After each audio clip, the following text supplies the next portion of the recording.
Halo, Assalamualaikum sahabat Rumah Sakit Punten. Kembali lagi bersama kita dalam acara Ngosan, Ngobrol Santai bersama saya Linda Fruria. Dan kali ini kita akan kedatangan tamu spesial nih dari unit kebidanan Rumah Sakit Punten. Langsung perkenalan aja ya. Silakan. Halo, perkenalkan saya Bidan Fadila dari salah satu bidan di RS Punten. Iya, apa kabar Mbak Dila? Alhamdulillah hari ini baik, meskipun cuacanya panas ya. Iya, kurang mendukung ya, terlalu kurang panas. mendukung. Iya, gimana ini Mbak Dila? Kita dalam sesi kali ini kita akan membahas tentang apa ini? Hari ini kita bakal ngobrol santai. Nah, topik yang kita ambil hari ini adalah tentang pantangan pada kehamilan. Karena di akhir-akhir ini banyak sekali pasien kita yang banyak sekali melakukan pantangan yang harusnya tidak dilakukan. Seperti itu. Wah, seru sekali ya bahasan kita kali ini. Benar sekali. Iya, gini Mbak Dila, kenapa sih Mbak pada ibu hamil pada trimester 1 itu perlu mendapatkan perhatian yang lebih serius? Jadi gini, untuk ibu hamil itu kita punya 3 trimester. Nah, kita itu memang perlu untuk memberikan perhatian serius di tiap trimester. Tapi lebih penting di trimester 1, karena apa? Saat trimester 1, kemungkinan ibu hamil itu baru mengalami kehamilan. Bisa jadi itu kehamilan pertama. Kemudian mungkin banyak informasi yang belum didapatkan karena belum pernah hamil sebelumnya. Tentang mau makan apa, gerakan yang boleh dilakukan, aktivitas apa yang boleh dilakukan. Selain itu, pada trimester 1 kehamilan, itu tubuh ibu dan juga janinnya itu sedang memproses pembentukan dari jaringan-jaringan vital seperti otak, jantung, kemudian juga sumsum tulang belakang. Jadi perlu perhatian khusus karena dalam perkembangannya nanti itu juga akan dipengaruhi dari proses di trimester 1 seperti itu. Iya, biar maksimal gitu. Benar ya pertumbuhannya. Nah, ini Mbak, biasanya itu kan masih ada itu ya ibu-ibu hamil yang mengkonsumsi tentang kafein gitu ya. Iya, batas-batasnya itu gimana itu Mbak? Seberapa untuk ibu hamil itu? Jadi mungkin karena kita udah masuk generasi Z ya, Gen Z ya. Jadi mungkin ngopi adalah suatu kewajiban bagi ibu-ibu Jawa sekarang ya. Jadi untuk ibu hamil tetap boleh minum kopi, akan tetapi jumlahnya harus dibatasi. Berapa banyak sih Kak Dil? Jadi untuk batasannya adalah 200 mg atau 1 cangkir saset itu, kopi saset. Oh gitu.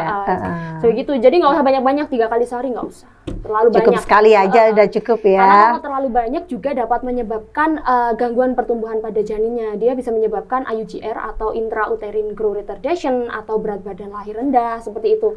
Selain itu, pada saat kita mengkonsumsi kopi itu kan kita berdebar-debar seperti itu kan ya. Jadi akan menimbulkan rasa tidak nyaman, bisa juga meningkatkan asam lambung pada ibunya juga. Jadi perasaan tidak nyaman itu akan semakin meningkat seperti itu. Wah, ternyata bahaya sekali ya itu dampaknya kafein yang diminum itu ya. Sebenarnya juga masalah kalau mengkonsumsi ikan tuh nggak semuanya jenis ikan itu bisa baik untuk kehamilan juga ya Mbak ya. Jenis ikan apa sih Mbak yang mengandung merkuri itu? Iya, jadi sebagian besar ikan itu memang mengandung merkuri ya, mungkin karena lautnya tercemar atau apa. Nah, mungkin ikan-ikan yang mungkin mengandung merkuri kadarnya lebih tinggi dari yang lain itu ada ikan tuna, ikan hiu, tapi mungkin jarang ya di sini makan ikan hiu.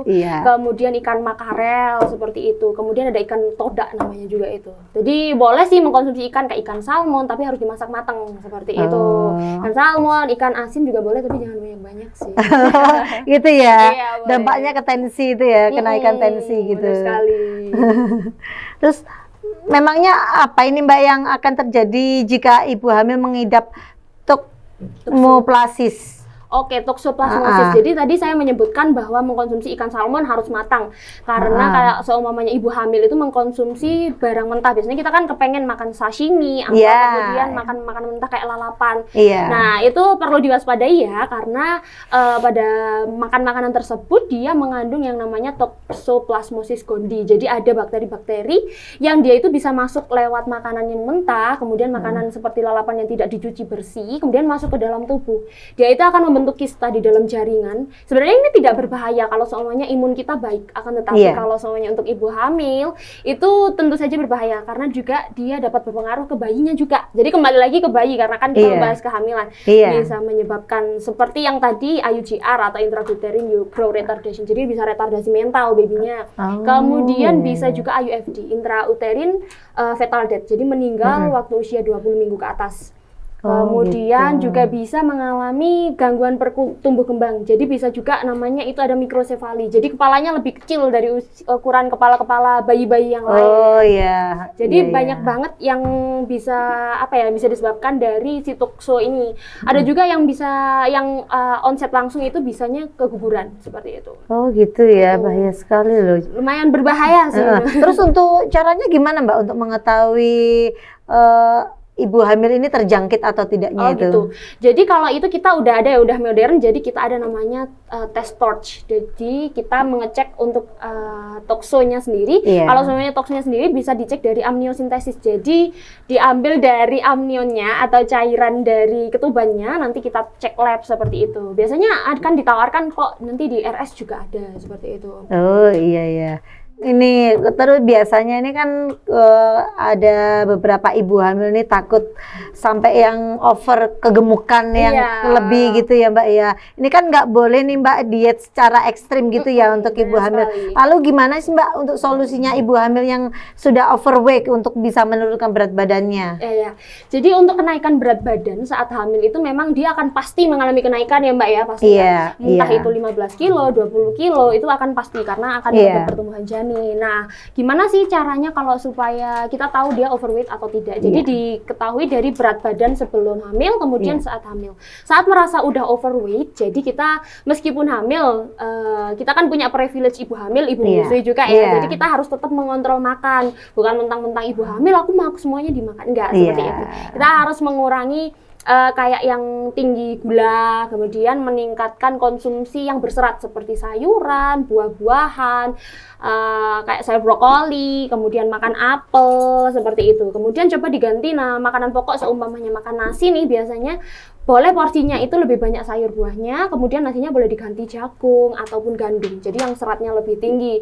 Kemudian saya sarankan juga melakukan olahraga. Karena olahraga ini penting juga ya, tapi jangan olahraga berat, olahraganya cukup jalan ataupun relaksasi, yoga, kemudian bersepeda juga boleh, tapi jangan terlalu lama. Karena kalau olahraganya juga berlebih, dia juga dapat memicu tidak baiklah, kondisi tidak baik kontraksi, pada ibu. bisa seperti itu, kontraksi gitu kontraksi seperti itu. Selain itu, saya juga menyarankan untuk tidur yang cukup, karena tidur 8 jam per hari itu dia akan membakar 500 kilokalori. Jadi memang bisa lebih membakar kalori lah seperti itu. Iya, iya. Nah, seperti itu sih.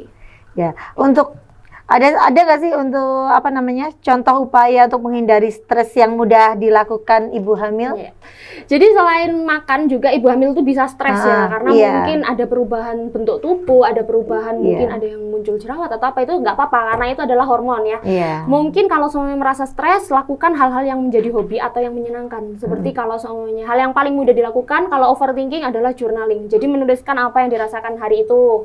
Kemudian bisa juga berkumpul bersama teman-temannya, happy Giowo, kemudian olahraga juga boleh. Atau yang mungkin sering kita lakukan saat ibu hamil itu yoga ya. Jadi yoga kehamilan tuh boleh juga dilakukan. Ya, untuk yoga itu bisa dilakukan mulai usia kandungan berapa minggu Mbak? Kalau untuk yoga itu biasanya 6 bulan ke atas biasanya. Oh, 6 bulan ke atas. Tapi kalau sebelumnya pengen olahraga ringan nggak apa-apa, mau jalan pagi, jalan sore gitu. Biasanya di hari Minggu kan ya, jalan-jalan pagi. Iya. Enak sekali itu. Nah, makanan apa ini Mbak makanan apa saja yang paling baik dikonsumsi di saat trimester pertama, kedua, dan ketiga? Oke, jadi makanan yang paling baik dikonsumsi adalah, jadi semua trimester itu sama, tapi kalau untuk trimester pertama kita cenderung ke asam folat. Jadi asam folat itu kan biasanya ditambahkan saat periksa, pasti akan dikasihkan asam folat, kemudian ada tablet tambah darah. Selain itu untuk makanan pokoknya tetap 4 sehat 5 sempurna atau porsi lengkap itu ya. Jadi makan sayur, buah, kemudian juga karbohidratnya juga dipenuhi, mau kentang, nasi, jagung boleh, kemudian mau mengkonsumsi buah-buahan boleh, minum susu juga boleh gitu ya. Apapun yang bisa masuk boleh dimakan lah pokoknya. Untuk vitaminnya bisa dari wortel, vitamin A itu untuk pertumbuhan, untuk organ-organ babynya. Kemudian ada vitamin B, kemudian ada vitamin C juga, itu yang dapat membantu untuk meningkatkan penyerapan zat besi juga. Zat besi sangat dibutuhkan untuk pertumbuhan babynya di dalam perut. Kemudian juga jajan-jajan boleh sih sebenarnya, tapi kita harus mengontrol karena kan biasanya banyak garamnya ya. Iya. Jadi harus sekarang banyak makanan instan itu ya. Tapi kayak untuk masih burger, kebab gitu masih nggak apa-apa lah ya. Boleh, tapi jangan sering-sering. Oh gitu ya. Sering ya. Iya. Oke. Lebih baik yang homemade lah. Kita tahu prosesnya gimana. Oh ya, Masya Allah, informasi yang diberikan sama Mbak Dila ini lengkap sekali ya. Terima kasih Mbak Dila. Mungkin ada lagi yang mau disampaikan tentang pantangan kehamilan, silahkan. Jadi untuk pantangan-pantangan itu tidak semua benar, dan as long as itu tidak mengganggu kehamilan itu aman-aman aja. Jadi aku disarankan sih untuk ibu-ibu hamil itu tetap makan makanan bergizi, istirahat yang cukup, olahraga secukupnya, dan juga kita harus bisa mengelola stres karena itu sangat yang penting ya. Seperti itu sih. Terima kasih Mbak Dila atas informasi yang diberikan, dan semoga informasi yang diberikan bisa bermanfaat untuk sahabat Rumah Sakit Punten yang di rumah. Dan jangan lupa komen, like, subscribe channel ini, dan tunggu video-video kita selanjutnya. Dadah!